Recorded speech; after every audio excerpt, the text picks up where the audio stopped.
Welcome to the Project Leadership Institute meeting for today. I'm glad that you have joined us. Welcome, welcome. In the Project Leadership Institute, we take our lives after the PMP exam to the next level, whatever that might look like. It's different things for different people. For some people, it's finding a job, any job as a project manager. For some other people, it's finding a better job. And for some people, they are laser focused on starting their own businesses, starting their own companies. Some people just want to join to be able to forge ahead through whatever they're experiencing as a project manager. So these are different objectives for different people, but they all have one thing in common, and that common goal or common realm is leadership. Everything in life rises and falls on leadership. Regardless your skill, regardless your industry, it rises and falls on your ability to lead. And that is why every week at the Project Leadership Institute, I hold you accountable as far as how you are pursuing that definite chief aim. Whatever your ultimate vision is in life, your ultimate purpose in life, there are milestones along the way. Everything you're working on in life is a mission in one way or another towards that overarching vision. It is as though it were a stream of value that you're adding to that vision through accomplishing these milestones on a weekly basis. And that is why it is so important that every week you hold yourself accountable to ask the question, what have I done to move me towards my definite chief aim? Which steps have I taken to move me towards that overarching goal? What decisions have I made? Am I closer? Did I intentionally seek out my dream to fulfill it in a baby step? Or did I not do anything? And it's good to be honest. And some weeks we fall off the wagon. Other weeks we're like speed demons on the freeway, getting so many things accomplished. There needs to be a balance. There needs to be cadence weekly. And all I ask is every week, intentionally move a step in the right direction. A few days ago, we're listening to one of our friends here at the Project Leadership Institute, Cindy, and Cindy said, if only you could improve 2% a day, you would find yourself doubling where you already are, just 2%. It sounds so insignificant. Now, if you did 2% a week, the calculation shows that within 35 weeks, you would have doubled, or within 35 days if you're doing it daily. But all I ask from you is that you weekly pursue your definite chief aim, make a big step in the right direction, and I want you to sustain those steps. Sometimes we start off and then we fall off the wagon. I need us to sustain it. So here at PLI, there's a tool, an approach that we favor. And that approach is Kanban. Kanban, in its simplest form, looks something like this. It's a simple board of to do, in progress, and done. This board looks very simplistic, but the output that you will derive from using this approach is huge. Lots of firms use nothing but Kanban, and they achieve great things as a company using this very simple approach. So I want to give you some guidelines as far as using Kanban and sensitize you a little bit more to its power. Using Kanban to slay task confusion, 6 steps to plan your week for success. My goal is to get you to plan your week. Most people start the week on Monday, but not everyone. Some people start on Sunday, not everyone. Some start on Saturday, but I want you to do this before your week starts. Now, before your week starts, follow these steps. 1, take advantage of the weekend. Full advantage. The weekend, a lot of times it's quiet, and a lot of times you can do so much planning without being disturbed by the cares of the day. Number 2, list all current and pending tasks from the previous week in a Kanban board. The Kanban board is going to help you do what you cannot do ordinarily, which is constantly remind yourself about everything that needs to be done. You need to use a tool. Number 3, get really clear in your desired outcomes by using micro goals. Tiny little goals, like I said, not the whole thing. You got to break it down and you got to advance towards that definite chief aim of yours, whatever that is. Next, prioritize. Prioritize the most important tasks. You are going to have so many possibilities, but you need to prioritize them. And you know what I advise for prioritization? I advise that you prioritize, first of all, by risk. If you're looking at an item and that item is extremely valuable, you could bump that item up, but then take another look and ask, what is the risk associated with this item? Does it have a whole lot of risk? And if that item has a whole lot of risk, you should get that big ticket item that has so much value, but high risk. Get it done first. Begin working on that thing because it's going to offer tremendous value, but there's uncertainty as far as, am I really going to get this done? When and how will I get this done? Uncertainty, right? So you need to start working on it and up the chances of actually finishing it and getting the value. I remember a project I worked on with 25 different individuals, and there was a lot of uncertainty and a lot of unknown around it, but I put it as high priority. I sunk all the resources that I needed to into that endeavor, tens of thousands of dollars.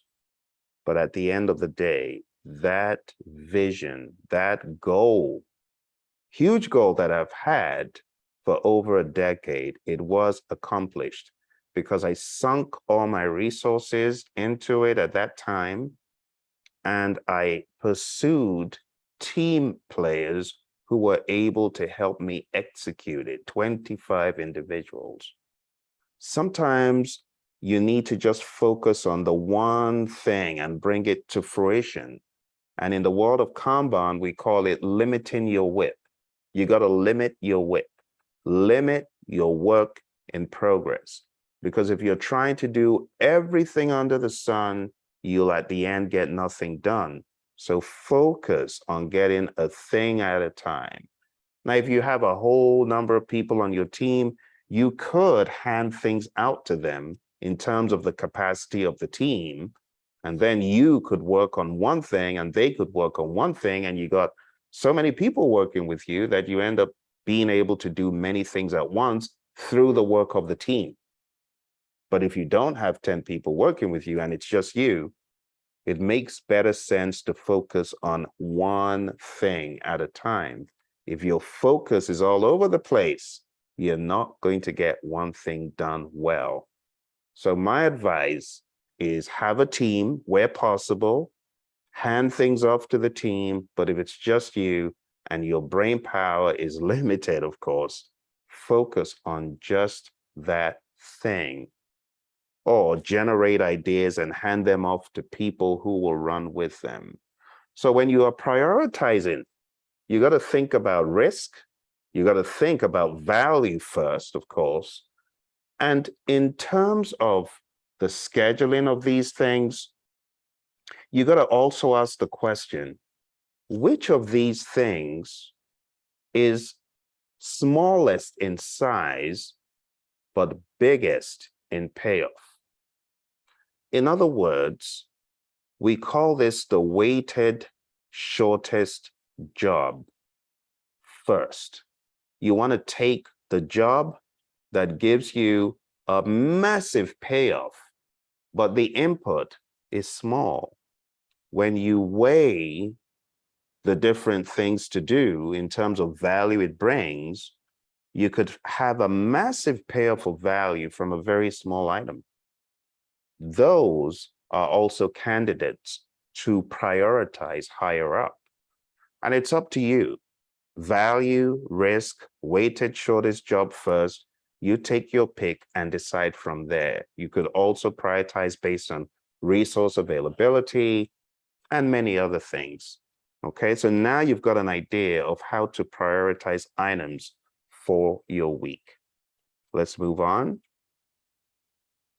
Schedule everything on your Kanban board. And what this means is on your Kanban board, you'll have a number of items. The items should be scheduled. You shouldn't magically find yourself working on stuff. You should have days when you plan to do that. For example, on this board, I could say, this is my Monday item. This is my Tuesday item. This is a Wednesday item. And this is a Friday item. So I know when these will happen. I am not just going to magically hope and wish I can fit them in. I'm going to look at my capacity, and based on my capacity, I'm going to purpose to do those things on those days. If you have recurring items that happen weekly, may not be a bad idea to take a snapshot of your Kanban board and replicate this on a week-to-week basis so that you keep delivering whatever value needs to be delivered. Next, execute. Execute your plan, but you got to limit your whip. Execute your plan and do everything I just said about limiting your work in progress. The final one, like I said, is teamwork. Teamwork makes the dream work where Kanban is concerned. Get help from a team for those tasks you can delegate. Also be mindful of cycle time when you do this. And by cycle time, I mean the time taken to actually perform tasks. Make sure that you're truly maximizing the work in progress idea so that you get done with one thing, you can move on.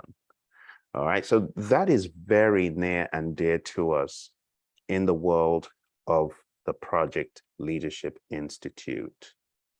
I encourage you, as a professional, have a weekly checklist. Your weekly checklist could be as follows.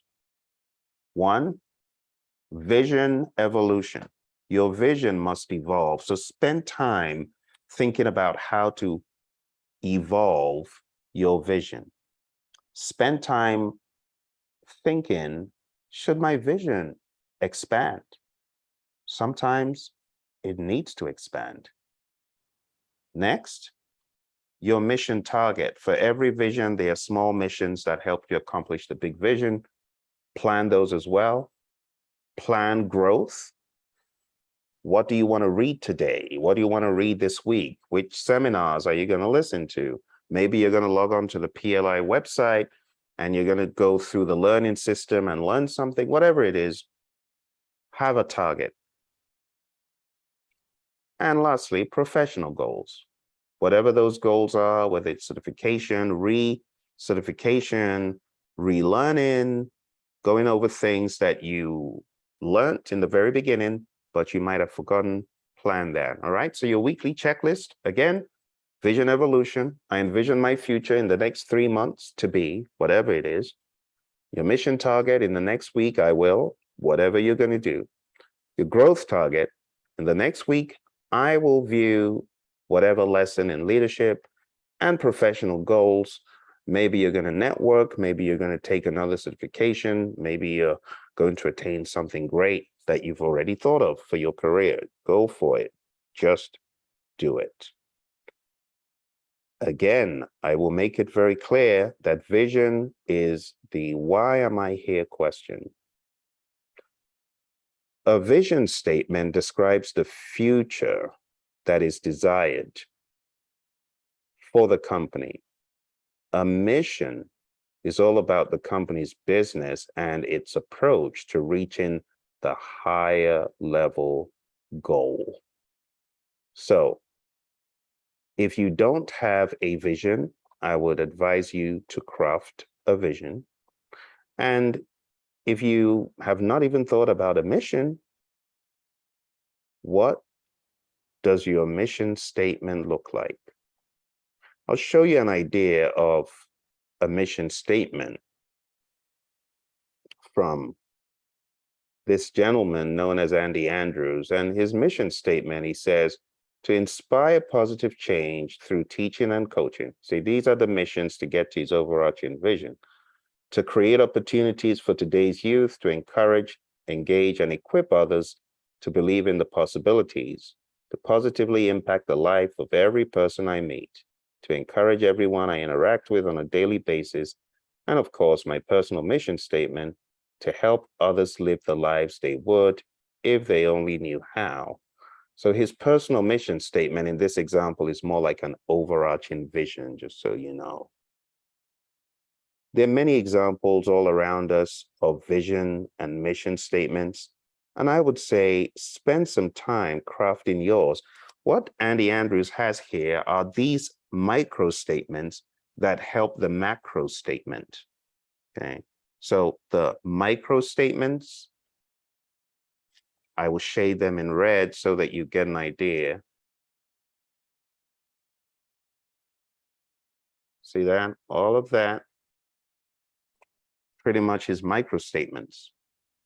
His macro statement, which is a vision of sorts, is this: to help others live the lives they would if only they knew how. Now, my question to you is, what is your big vision? My big vision is to make people happy and be the best version of themselves. So I have entertainment as part of what I try my best to slot in to training and coaching that I might do, because I want people to be happy. I want them to have a good time. But I also have a passion to get people to be the best version of themselves. How sad it would be if the eagle was a chicken, because no one could help that eagle come out from the ashes, and the eagle remained a chicken for all its life. For me, that would be very sad. I want to help people to be the best version of themselves. So whatever I need to do that, those are my missions. And my missions include so many things.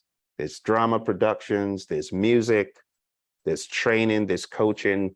And those are missions that help me get to my vision. But what is your vision? Where do you want to go?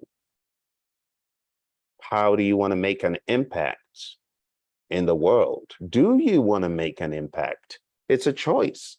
Some people, they don't want to make an impact. They want to remain like the mouse, just hidden.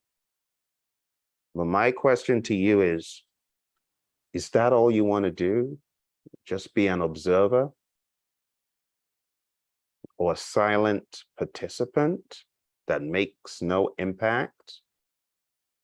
Now, I'm not saying everyone has to be, boom, in the forefront as an entrepreneur, as a speaker, as a face of a company. That's not what I'm saying. Not everyone is called to do that.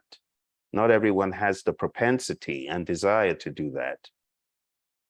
Some of us are called to be a supporter of an idea, of a vision that someone else has crafted. And that's absolutely okay.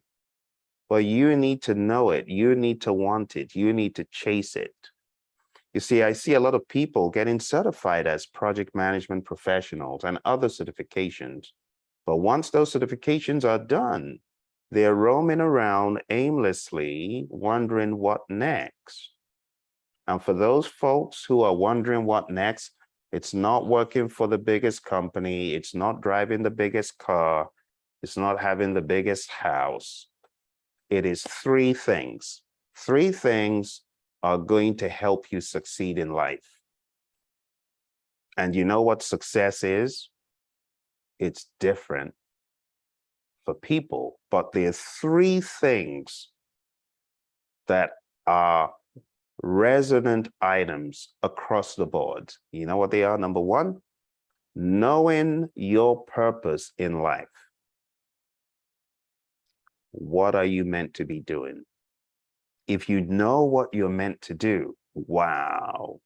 If you have clarity and conviction in what you're meant to do, that is huge. And I want to encourage anyone who knows their purpose to take it seriously, because that's why we're here. That's what we're meant to be doing. The second one is growth, growing to your maximum potential. How is growth going to happen? Is it by luck? Do you just suddenly get really great at something? For me, project management is something I had to grow into. I wasn't born with PMBOK Guide 6th or 5th edition or 7th edition in my hands, but I grew in my understanding and prowess of the book, constantly reading it, studying it, taking tests, talking to others and learning from others. But it was intentional. Growth is intentional, and it does not happen by dumb luck. So you got to be intentional about your growth. And when I say growth, I'm talking about leadership growth, because everything rises and falls on leadership. Everything, whatever it is, it's all about leadership. It is. It's all about influence. All right.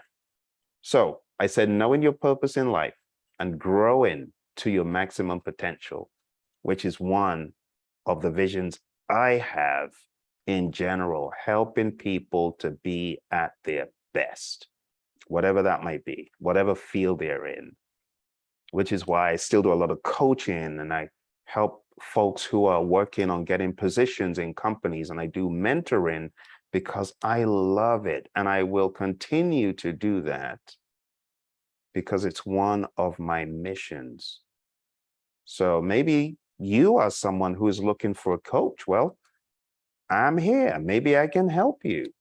Maybe I can help fine-tune your resume. Those are passions of mine, but I love helping people grow. All right. So you need to grow. You got to be intentional about your growth. Are you growing in leadership? Are you expanding in your understanding of communications, interpersonal skills? Are you getting better as a decision maker, as a servant leader? Those are things you really need to pursue. They are more important than a lot of other things. The final one is sowing seeds that benefit others. When you sow seeds that benefit other people, you're being a river, and it's going to come back around, and you're going to continue to grow. You're going to continue to evolve. You're not going to be stagnant. When you sow seeds into people, whatever those seeds might be, whether seeds of time, seeds of resource, it comes back to you. It does. And that is why, my friends, I recommend to you to have a growth plan and to have a plan for how to add value to others. So the three things that we count as pillars of success is knowing your purpose in life, growing to your maximum potential, and sowing seeds that benefit others. And if you do those things day in, day out, week in, week out, month in, month out, year in, year out, success is on the way. Now, to take this up a notch, we ask the question, how do you become a real success? What does real success look like? And that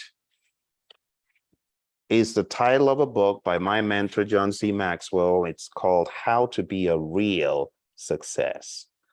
And real, if you take a closer look, you can see it means relationships, equipping, attitude, and leadership. See that? Relationships, equipping, attitude, and leadership. So I'm going to talk about these really quickly. One, relationships. Your relationship with other people. If you want to be a real success, focus on those relationships, because those relationships, it has been proven over and over again that having those relationships is what gets you further ahead in life.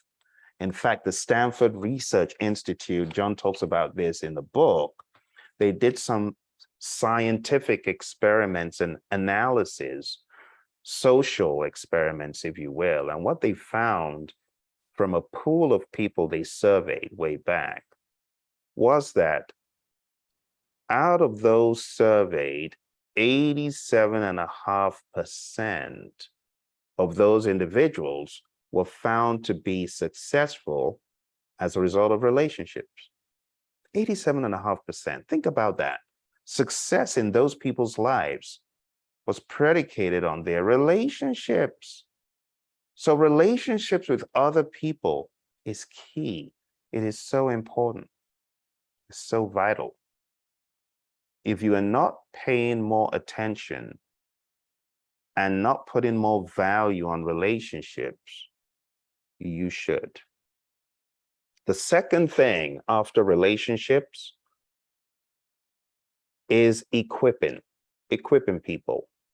Like I said, be a river, give to people. So at first I said the knowing, growing, and sowing formula. I just called it know, grow, sow. Know, grow, sow. But here we're talking about equipping. So sowing is like equipping people to do the job. And if you have people working for you and you are looked at as being an organizational leader, maybe you're in the C-suite, the CEO, CIO, CTO, CFO, all the C's. My question is, are you really equipping your people, or are you not focusing on that? And are you equipping them with the right stuff, with leadership training, coaching, and building? Are you doing that? VPs, directors, managers, anyone who has people reporting to them. Are you doing the right thing by equipping your people? Not scrimping on training dollars, because some people do that. They're like, oh, I don't want to spend on these people. You got to remember, it's not really your company. And even if it is, wouldn't it make sense to have equipped people than unequipped people? Do you know how many people would expand and excel with just a little bit of equipment? So equipping is huge. Equip your people, train them, coach them, mentor them, put them on a program like this one, right? projectleadershipinstitute.com. Send your project managers, send your people to learn about leadership and to develop. It's going to help them. It's going to help them a whole lot. The next one is attitude. Attitude, as they say, is everything, but is it? Attitude is a big thing, though. With a great attitude, the way forward is bright. With a bad attitude, the way forward is dark and foreboding, and it ends many a time in destruction. A lot of people who are not able to get into a positive mental attitude, they are constantly in a negative, dark place. And if that sounds like where you are, let's get out of that place. Attitude is all about your disposition to a condition. So my recommendation is do whatever you can to take yourself out of that negative attitude, that negative mind space. We're all humans. It's very simple, very, very simple to change your state. First of all, change your physical state. Go for a run, go for a jog. Science has proven that the Superman stance, it changes your state mentally and emotionally within seconds. It's been proven. So do whatever you can do to get yourself out of that negative mind space. But attitude is important. An attitude of winning, an attitude of greatness, an attitude of I will do it. Do you really believe you can do it? Do you? Do you believe you can cross that next hurdle? Do you truly believe it? You should. And it's a mind space thing. So whatever you need to do to get into the right positive mental attitude to be at your best, do it. It's part of being a success. The final one is leadership. And I told you, everything rises and falls on leadership. Everything. Everything that people do in life, it rises and falls on their ability to influence. The ones who cannot influence, they die off. The ones who cannot influence, they are obsolete. The ones who cannot influence themselves, they are dead in terms of who they are. Because the moment you stop trying to influence is retrograde. You're going back, and that's death. So to be a real success, we approach it understanding the know, grow, sow formula. We approach it with honesty. And you can give yourself on a scale of 1 to 10 a rating on 3 axes, and I'll show you what that looks like.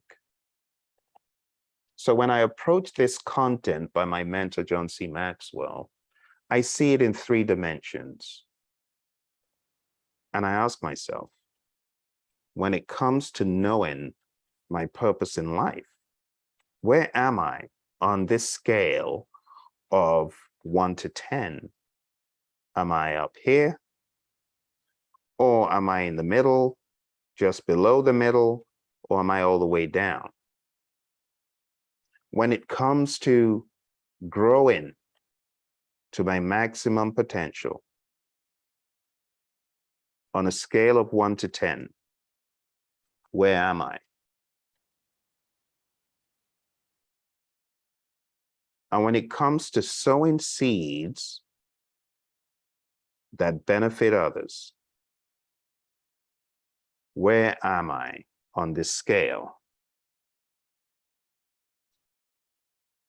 My waking obsession needs to be fully aware of why I'm here, to intentionally grow to my maximum potential. And let me talk about this for a second. Your maximum potential of 10 years ago is different from your maximum potential of today. If you are doing all the right things, you will be growing and expanding. Some people geometrically and some people linearly, but regardless, whether it's astronomic growth or baby steps growth, you will have a greater capacity next year than you had this year. And if that's not happening, we need to make it happen. If you follow the process of growth, expansion comes and you don't stay static. And also sowing seeds that benefit others, that needs to be a target. I need to do more of that. What does that look like in my life? How can I do that more? So when you take a look at this cube, my friends, you end up having something like this. And you can look at the cube in different ways, but ultimately, your goal needs to be getting to the top of the cube. You want to get to the top of the cube, whatever that may look like. You want to be here in terms of knowing your purpose in life, right? All the way up. You want to be here in terms of growing, just taking a look at the X and Y axes. But the final position, when you have all three maximized at any one point, is going to be all the way up front, all the way to the top, and all the way to the right, and all the way to the front. And this is how I want you to visualize success. I need to be all the way up on the y-axis. I need to be all the way to the right on the x-axis. So this is the know, this is the grow, and this is the sow. And you want to be all the way to the front of the cube and all the way to the right. And this is what it looks like when you're on the right track. Knowing, growing, and sowing seeds that benefit others. Now, in all honesty, we never get there overnight. For some people, it's a journey of being at different points, different times. And we may need to tell ourselves to get back in line with growing again, because sometimes we fall off that map of growing. And when we do, we might find ourselves here or even all the way almost on zero, no growth, right? We might be sowing seeds. We might know what we're meant to do, but we're not growing. So we find ourselves moving all around this cube. But I want to give you some ideas today on how to do this intentionally. Put it on your calendar. Put growth on your calendar. Put thinking on your calendar. Put sowing seeds that benefit others on your calendar. Find someone in need. Drive out, walk out, go down the road. Find someone in need and do something, give something intentionally. It is all part of being a real success. So I hope what I've shared with you has given you some ideas of how to be a great success, a real success, and given you some ideas of how to plan your week. If you want to join us, my friends, all you need to do is go on down to our website. It's Project Leadership Institute.com. projectleadershipinstitute.com. And the way it works, we have mentoring weekly for our project managers. We share wins, we share work in progress, we share impediments, we mastermind items, we take a look at various curricula, such as how to be a real success and many more. And we equip project managers to be the best version of themselves.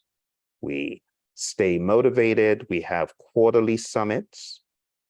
We are all about leadership, continuity, growth, direction, thought expansion, masterminding, collaboration, inspiration, success, and vision. And you are free to join us, whether it is for a full 1 year, or maybe you're at that point, you just need hyper focus for a few months. Go on down to the website, leadershipinstitute.com. Thank you very much, and I look forward to speaking to you soon. Bye for now.